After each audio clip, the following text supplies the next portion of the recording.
ပြုတ်ပြမြန်မြဒီကားလေးကြတော့ကျွန်တော်တို့ Nissan Street 2010ဖြစ်မယ်ဗျာနော်အဲဒီကောင်ကကြတော့ကျွန်တော်တို့2010ဖြစ်မယ်ဒီဇယ်ဖြစ်မယ်ကျွန်တော်ဒီကောင်ကွန်ပီတန်ပါမယ်အရှိ 4 light လေးနဲ့ရှိမယ်ကားလေးကတော့မိုက်တယ်ပြီးရင် style line လေးနဲ့လာတယ် style line လေးကလည်းရမိုက်ပြီနော် style line လေးကလှတယ်စတေချာဆေးလိုက်တော့ကျွန်တော်လှတယ်ခင်ဗျာနော် okay ကားလေးကတော့မစိုးအဲ့ဆိုရင်ကျွန်တော်အတွင်ပိုင်းလေးကြည့်ပြန်မယ်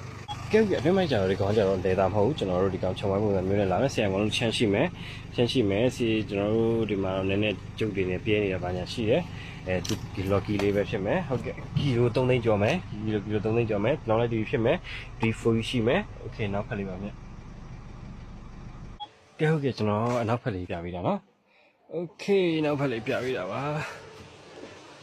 ကဲဟုတ်ပြီအဲ့ဆိုရင်ဒီကောင်လေးကြတော့နောက်ဖက်လေးပါနော်okay အဲ့ဆိုကျွန်တော်အောက်ပိုင်းနဲ့ပြရမယ်မြတ်နော်